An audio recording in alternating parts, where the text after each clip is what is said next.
everyone, good morning. How are you today? I hope you are really fine during this pandemic.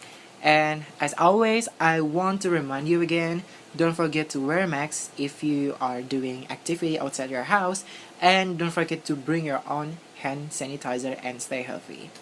Today we're going to learn about English subject, so please pay attention. For the openings of today's lesson, we're going to learn about articles.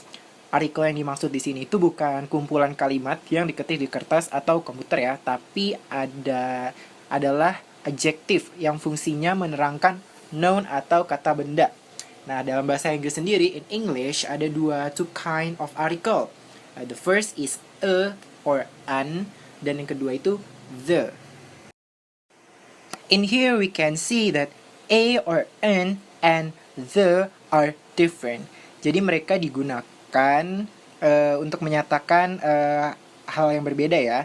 A or an itu kita gunakan for general things atau untuk menerangkan hal-hal yang umum. And the kita gunakan untuk specific things. Jadi kita gunakan the itu untuk menerangkan sesuatu yang spesifik dan yang udah jelas ada gitu. Nah, di sini kata dan an itu digunakan berbeda lagi. Jadi, kita gunakan kalau kata nounnya atau kata bendanya itu awalnya bukan a, i, u, e, o ya. Seperti contohnya, I have a television and Hulk is a superhero. Nah, itu kata bendanya itu bukan berawalan dari a, i, u, e, o, tapi dari t dan s, itu gunakan Nah, kalau kata bendanya itu berawalan dari a, i, u, e, o, kita gunakan an. Contohnya, my mother bought an apple dan I want to get an umbrella.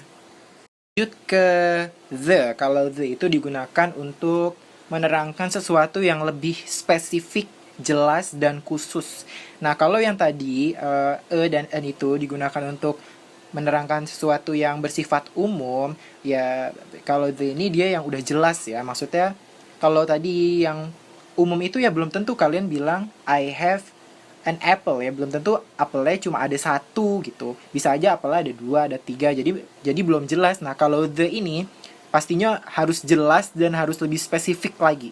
And here's some little exercise about article that we are going to discuss tomorrow. So I want you to be prepared and fill the blank space, okay, with your answer. And we're going to discuss it tomorrow. Next, I'm going to explain to you what's the difference between so and because. Jadi kalau so itu lebih ke alasannya, kalau because itu akibatnya. Seperti di contoh, I was tired, so I went to bed.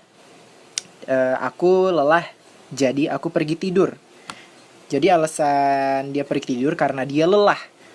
Nah, dan yang kedua itu, I went to bed because I was tired. Aku pergi tidur karena aku merasa lelah. See, there's difference. And tomorrow I want you to give me some example about so and because. So I want you to prepare for this one too, with your own example. And here's another example of so and because from the book. We can log on at any time because karena the internet doesn't close. The internet doesn't close, so jadi we can log on at any time. And next, apa sih perbedaan have, has, dan had? First kita bahas subjeknya dulu ya. Kalau have itu digunakan untuk I, you, we, sama they. Tapi kalau has itu digunakan hanya untuk she, he, it. Nah, had itu digunakan untuk subjeknya I, you, they, we, she, he, it. Tapi dia biasanya digunakan untuk menunjukkan masa lampau. Nah, have, has, had itu juga memiliki arti yang berbeda ya, tergantung fungsinya. Ada dua fungsi untuk have, has, sama had, yaitu sebagai main verb atau kata kerja utama dan auxiliary verb atau kata kerja bantu. Biasanya kalau have, has, sama had sebagai main verb itu, dia itu memiliki arti punya atau milik.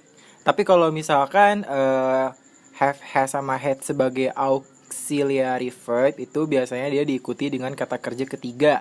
Contohnya nih, contoh dari main verb itu seperti I have an umbrella, I have a book, atau I have a toy.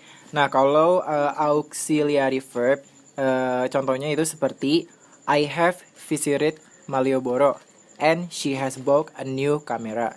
Kayak gitu. Okay, everyone, I think that's all for today.